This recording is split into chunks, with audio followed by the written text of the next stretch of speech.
Hello everyone, मैं doctor Nisha Bansal, assistant professor EAFM, government college Sumerpur से ज्ञानदूत 2 में आपका स्वागत है। आज हम बात करते हैं EAFM सब्जेक्ट में paper second money and banking. Topic है हमारा फंक्शंस ऑफ मनी। पिछले लेक्चर में हमने बात की थी कॉन्सेप्ट ऑफ मनी के बारे में, यानी कि मुद्रा की अवधारणा के बारे में, मुद्रा का प्रादुर्भाव कहाँ से हुआ है, मुद्रा क्या होती है, मुद्रा के बारे में विभिन्न अर्थशास्त्रियों ने जो अपना मत व्यक्त किया है उस आधार पर हमने मुद्रा के बारे में बात की थी। आज आगे बढ़ते हुए हम बात करते हैं मुद्रा के कार्यों के बारे में। मुद्रा के कार्यों की जब हम बात करते हैं तो मुद्रा के कार्यों को 4 मुख्य भागों में विभाजित किया गया है। ये मुख्य भाग हैं, फर्स्ट है मुख्य अथवा प्राथमिक कार्य, प्राइमरी फंक्शंस। सेकंड है सहायक अथवा गौण कार्य, सेकेंडरी फंक्शंस। थर्ड आकस्मिक कार्य, कॉन्टिजेंट फंक्शंस। और फोर्थ आता है विविध कार्य, मिसलेनियस फंक्शंस। तो इस प्रकार से मुद्रा के जो कार्य हैं उनको 4 मुख्य भागों में विभाजित किया गया है। अब इन मुख्य भागों के जो उपभाग हैं उनके बारे में हम पढ़ते हैं आगे।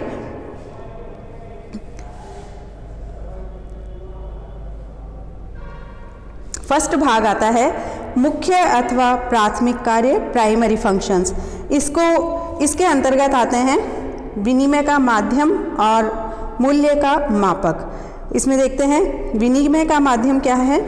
तो जब मुद्रा के विनिमय के माध्यम के कार्य के बारे में हम बात करते हैं तो यहाँ पर उसका अर्थ होता है मुद्रा वस्तुओं और सेवाओं के लेन देन एवं क्रय विक्रय में विनिमय के सर्वमान्य माध्यम के रूप में कार्य करती है। मुद्रा के उपयोग से वस्तु विनिमय में आने वाले दोहरे संयोग की कठिनाई दूर हुई है। अर्थात तात्पर्य ये हुआ कि मुद्रा के माध्यम से विभिन्न वस्तुओं का क्रय विक्रय किया जा सकता है, लेन देन किया जा सकता है, आसानी से हम वस्तु ले दे सकते हैं, क्योंकि मुद्रा के द्वारा आसानी से वस्तु का मूल्य हमें पता चलता है और मुद्रा देकर हम उस वस्तु को प्राप्त कर सकते हैं। चूँकि वस्तु विनिमय के समय में जब बार्टर प्रणाली उपयोग में लाई जाती थी, सबसे बड़ी प्रॉब्लम ये थी कि दोहरा संयोग का अभाव था। एक व्यक्ति के पास जो वस्तु अवेलेबल है, दूसरा व्यक्ति उसे स्वीकार करे या नहीं करे, इसकी कोई गारंटी नहीं थी। तो ये सबसे बड़ी कठिनाई थी। इस कठिनाई का सॉल्यूशन हमें मुद्रा ने दिया है। तो मुद्रा के माध्यम से हम कहीं पर भी मुद्रा देकर किसी भी वस्तु को क्रय कर सकते हैं, खरीद सकते हैं। तो इस प्रकार से विनिमय का एक सबसे अच्छा माध्यम मुद्रा के रूप में हमें प्राप्त हुआ है। तो ये मुद्रा का एक मुख्य कार्य है। सेकंड देखते हैं हम मूल्य का मापक। देखिए, मूल्य का मापक से तात्पर्य है मुद्रा मापने का कार्य करती है, मूल्य को मापने का कार्य करती है। किस वस्तु की वैल्यूएशन क्या है। जिस प्रकार से अर्थव्यवस्था में या हम जो जनरल प्रणाली है उसमें हम देखते हैं कि हर चीज़ का एक मापक है। कपड़े को हम मीटर में मापते हैं, कोई लिक्विड पदार्थ हम लेके आते हैं तो उसे लीटर के रूप में मापा जाता है, और किसी भी प्रकार से कोई वस्तु लेके आते हैं किलोग्राम के माध्यम से नापते हैं हम। तो दूरी को किलोमीटर में माप लिया हमने। ये क्या है? मापने का यंत्र है। तो इस प्रकार से मुद्रा भी किसी भी वस्तु की वैल्यूएशन, वस्तु के मूल्य को मापने का एक मुख्य यंत्र है। मुद्रा के माध्यम से हम वस्तु के मूल्य का मापन कर सकते हैं। तो आइए शब्दों में देखते हैं यहाँ पर। जिस प्रकार भौतिक वस्तुओं के मापदंडों के रूप में मीटर, लीटर, किलो आदि इकाइयाँ निश्चित है, उसी प्रकार वस्तुओं और सेवाओं के मूल्यांकन हेतु मुद्रा एक सामान्य मूल्य मापक है। इसके कारण लेखा कार्य सरल हो गया है। देखिए, मुद्रा ना केवल वस्तुओं के मूल्यों को मापने का कार्य करती है, बल्कि इसके द्वारा अकाउंटिंग का जो कार्य हम करते हैं वो भी इजी हो गया है। आसानी से हम लेन देन कितना हुआ है व्यवसाय में, कब क्या आया क्या गया, वो आसानी से हम उसका लेखा जोखा कर सकते हैं। तो इस प्रकार से ये मुद्रा के मुख्य कार्य हैं, विनिमय के माध्यम और मूल्य का मापक। नेक्स्ट हम देखते हैं मुद्रा के कार्यों में सहायक अथवा गौण कार्य। मुद्रा के जो सेकेंडरी फंक्शंस हैं वो कौन कौन से हैं, तो इनमें हम बात करते हैं भावी भुगतानों का आधार, क्रय शक्ति का संचय और मूल्य का हस्तांतरण। अब इन्हें हम डिटेल में पढ़ते हैं कि किस प्रकार से ये कार्य मुद्रा के द्वारा संपादित किए जाते हैं। तो फर्स्ट देखते हैं हम भावी भुगतानों का आधार। देखिए, भावी भुगतानों के आधार से पहले मैं पढ़ लेती हूँ। वर्तमान समय में समस्त उधार लेन देनों के भुगतान का निर्धारण मुद्रा के द्वारा ही निश्चित किया जाता है, क्योंकि मुद्रा में सर्वग्राह्यता और टिकाऊपन का गुण विद्यमान है। साथ ही दूसरी वस्तुओं की तुलना में मुद्रा के मूल्य में स्थिरता पाई जाती है। तो देखिए, भावी भुगतानों से तात्पर्य हुआ भविष्य में जो भी भुगतान किए जाएंगे, यानी कि जितनी भी उधार ली जाती है, वस्तुएं खरीदी जाती है, उन सब का भुगतान भविष्य में किया जाता है। चूँकि मुद्रा का मूल्य अन्य वस्तुओं की तुलना में स्टेबल है, स्थिर है, इसलिए इन भुगतान जो भी हमने वस्तु खरीदी है उसका भुगतान हम भविष्य में कर सकते हैं और आसानी से हम देख सकते हैं कि इस वस्तु का कितना मूल्य है और हमें फ्यूचर में कितना उसके लिए चुकाना है। तो इस प्रकार से मुद्रा भविष्य में भुगतान का आधार प्रदान करती है। नेक्स्ट देखते हैं क्रय शक्ति का संचय। देखिए, चूंकि हम ये देखते हैं कि भविष्य अनिश्चित है, भविष्य में कुछ भी घटना घटित हो सकती है, कोई भी आकस्मिकता हमारे सामने उत्पन्न हो सकती है, किसी भी प्रकार की कॉन्टिजेंसी आ जाए, कुछ मेहमान आ जाए, कोई बीमारी हो जाए या विवाह जैसा कोई फंक्शन हो, कोई भी फंक्शन पारिवारिक कार्य हो, उन सब के लिए व्यक्ति को क्या चाहिए? पैसा चाहिए। अगर मुद्रा है उसके पास तो वो इन सभी अपनी दायित्वों का संपादन अच्छे से कर सकता है। तो यहाँ पर एक मुद्रा में सबसे बड़ा गुण है कि यदि मुद्रा को आप संचय करके रख लेते हैं तो भविष्य में कभी भी आकस्मिकता उत्पन्न होने पर उस मुद्रा से हम अपनी आवश्यकता की पूर्ति कर सकते हैं। आवश्यकता के लिए जो भी साधन हमें चाहिए, जो भी वस्तु हमें चाहिए, उसे खरीदकर हम अपना कार्य कर सकते हैं। तो इस प्रकार से ये सब गुण मुद्रा में है। क्रय शक्ति का संचय करने का गुण मुद्रा में विद्यमान है। तो सबसे क्योंकि मुद्रा को संचय करके आसानी से रखा जा सकता है। नोटों को आप कहीं पे भी रख सकते हैं अपने पास, जबकि अन्य वस्तुओं को संचय करके नहीं रखा जा सकता। आप देखिए, कोई भी वस्तु संचय करने लायक नहीं है। यदि अन्न को संचय किया जाएगा भविष्य के लिए तो खराब हो जाएगा, उसमें कीड़े लगेंगे। लेकिन अगर आप मुद्रा को संचय करते हैं और उससे फ्यूचर की आवश्यकता के लिए भविष्य में अन्न खरीदते हैं तो आसानी से आपको फ्रेश मिल जाएगा। तो ये क्या है? संचय का गुण है। तो इस प्रकार से मुद्रा, देखिए, मुद्रा के द्वारा क्रय शक्ति का संचय सरल और सुविधाजनक होता है। अतः भविष्य की आकस्मिकताओं को देखते हुए मनुष्य द्वारा सुरक्षा के लिए वर्तमान आय में से कुछ आय को बचाकर रखने के लिए मुद्रा ने प्रेरित किया है। तो चूंकि मुद्रा को आसानी से हम रख सकते हैं अपने पास संचय करके, इसलिए मुद्रा ने व्यक्तियों को प्रेरित किया है कि भविष्य के लिए वो कुछ बचाकर अपने पास रख लें और आवश्यकता होने पर मुद्रा के द्वारा उस वस्तु का क्रय कर ले। नेक्स्ट देखते हैं मूल्य का हस्तांतरण। देखिए, मूल्य के हस्तांतरण से क्या तात्पर्य हुआ? मुद्रा के द्वारा मूल्य का हस्तांतरण सुविधाजनक हुआ है। यदि एक व्यक्ति एक स्थान से दूसरे स्थान पर जाना चाहता है तो वह अपनी चल अचल संपत्ति को विक्रय करके मुद्रा के माध्यम से अन्य स्थान पर चल अचल संपत्ति प्राप्त कर सकता है। इस प्रकार मुद्रा ने विनिमय के क्षेत्र को विस्तृत किया है। देखिए, सबसे बड़ी बात जो है मूल्य के हस्तांतरण से तात्पर्य हुआ, आज कोई व्यक्ति कहीं पर भी जाना चाहता है, एक शहर में उसके पास अपनी फिक्स एसेट्स है, भूमि है या कोई भी मकान वगैरह है उसका, और उसका किसी अन्य क्षेत्र में जाकर वो रहना चाहता है। ऐसी सिचुएशन में वो अपनी फिक्स एसेट्स को, जो उसकी स्थायी संपत्ति है भूमि या भवन के रूप में, उसको ले जाना उसके लिए पॉसिबल नहीं है। लेकिन मुद्रा ने यहाँ पर उसको ये फैसिलिटी प्रोवाइड करवाई है कि वो इस भूमि या भवन को बेचकर मुद्रा प्राप्त करे और दूसरे स्थान पर जहाँ पर भी वो रहना चाहता है वहाँ पर उन पैसों से संपत्ति प्राप्त करके उस संपत्ति का उपयोग वो करे। तो इस प्रकार से मुद्रा के माध्यम से मूल्य का हस्तांतरण बहुत ईजी हो गया है। आसानी से कहीं पर भी मुद्रा ले जाकर वो संपत्ति प्राप्त की जा सकती है। तो इस प्रकार से विनिमय का क्षेत्र भी विस्तृत हुआ है। नेक्स्ट मुद्रा का कार्य हम देखते हैं आकस्मिक कार्य। मुद्रा के जो कार्य हैं उनमें 3rd नंबर का मेन कार्य आता है कॉन्टिजेंट फंक्शन, आकस्मिक कार्य। और आकस्मिक कार्यों को कितने भागों में विभाजित किया गया है आगे देखिए इसमें।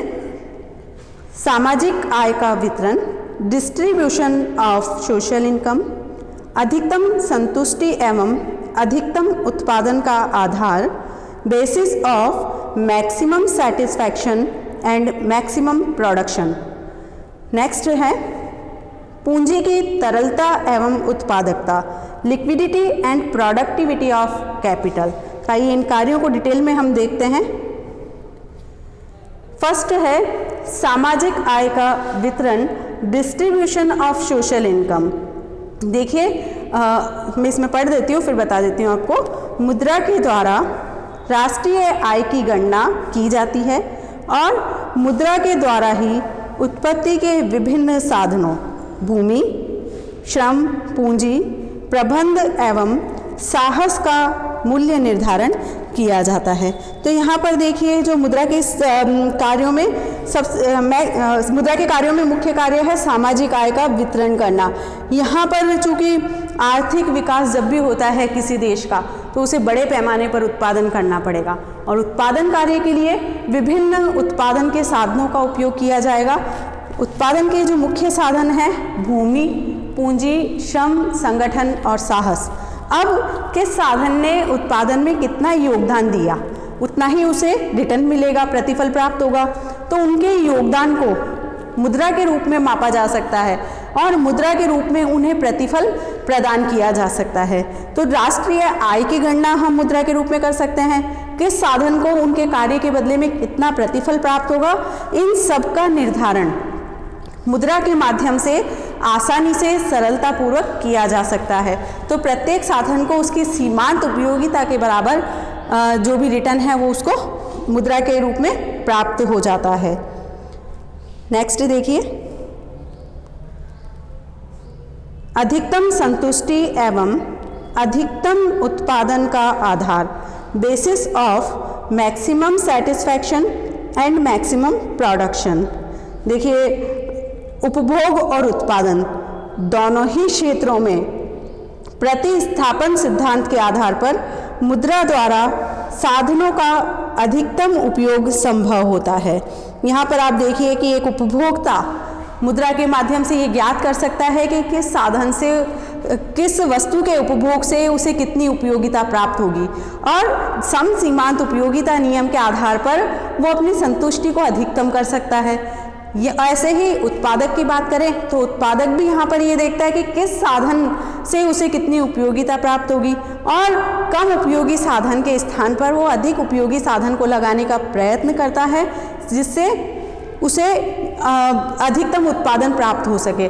ये सब मुद्रा के माध्यम से ही संभव है और मुद्रा के माध्यम से ही वस्तु की उपयोगिता को मापा जा सकता है, साधन की उपयोगिता को मापा जा सकता है और उसके आधार पर, इन उपयोगिताओं के आधार पर अधिकतम संतुष्टि और अधिकतम उत्पादन प्राप्त किया जा सकता है। तो इस प्रकार इस टॉपिक पर हम बात करें तो संतुष्टि और उत्पादन प्राप्त करने का मुख्य आधार क्या हो गया, मुद्रा। नेक्स्ट देखते हैं हम पूंजी की तरलता एवं उत्पादकता, liquidity and productivity of capital. जितने भी हमारे साधन हैं पूंजी में, उसमें पूंजी के जो विभिन्न साधन हैं, चाहे वो अंशों के रूप में है, ऋण पत्रों के रूप में है, बॉन्ड या स्टॉक के रूप में है, कैश के रूप में है, इन सब में मुद्रा एक ऐसा साधन है जो सबसे ज़्यादा लिक्विड है, तरल है। पूंजी में सबसे ज़्यादा तरलता पाई जाती है मुद्रा में। मुद्रा को कहीं पर भी किसी भी वस्तु को खरीदने के लिए उपयोग किया जा सकता है। तो इस प्रकार से पूंजी का जो सबसे तरलतम रूप है वो मुद्रा ही है। मुद्रा के माध्यम से किसी भी वस्तु की उत्पादकता को बढ़ाया जा सकता है। कैसे, देखिए आप, मुद्रा पूंजी का तरलतम रूप है, साथ ही साथ यह पूंजी एवं संपत्ति को अधिकाधिक तरल रूप प्रदान करने में भी समर्थ है। देखिए किस प्रकार से अधिकतम तरल रूप प्रदान कर सकता है। मैंने अभी अभी आपको बताया, किसी भी संपत्ति को बेचकर, भूमि और भवन फिक्स एसेट्स कोई भी है, फर्नीचर है या कुछ भी फिक्स एसेट्स है, उसे बेचकर तुरंत मुद्रा प्राप्त की जा सकती है। यानी कि फिक्स एसेट्स को मुद्रा के माध्यम से लिक्विडिटी में परिवर्तित किया जा सकता है, तरलता में रूपांतरित किया जा सकता है।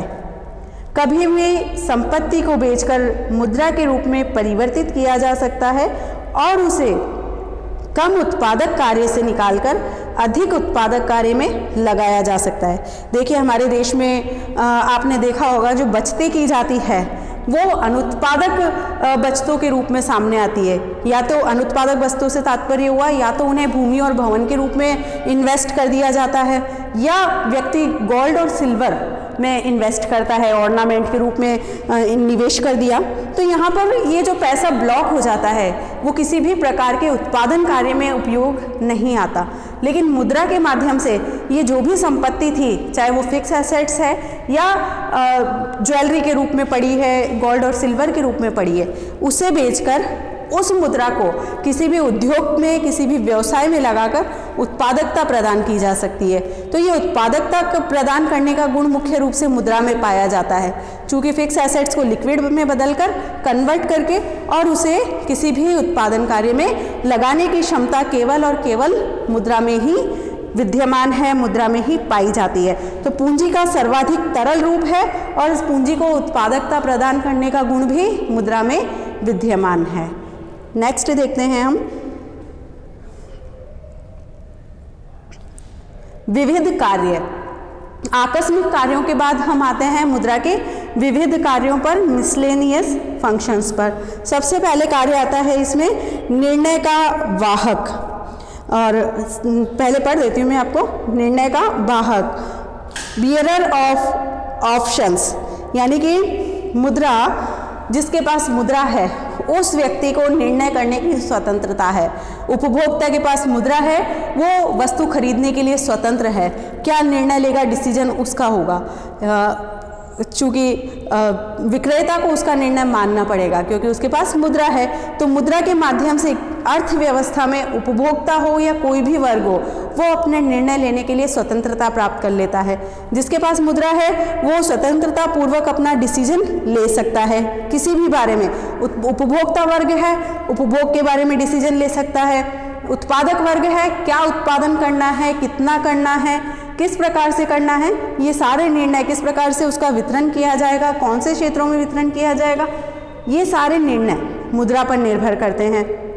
सरकार के द्वारा विभिन्न प्रकार की कौन कौन सी योजनाएं लगाई जाएगी, किन क्षेत्रों के लाभ के लिए लगाई जाएगी और कितनी लंबी होगी, उसकी अवधि क्या होगी, ये सरकारी निर्णय डिपेंड करेंगे मुद्रा पर। बैंकों द्वारा आरबीआई, देश का केंद्रीय बैंक, विभिन्न बैंकों को कितना लोन देगा, विभिन्न बैंकों के लिए क्या क्या कार्य करेगा, इस निर्णय को वो कब क्रियान्वित कर सकता है, जब उसके पास पर्याप्त मात्रा में मुद्रा हो।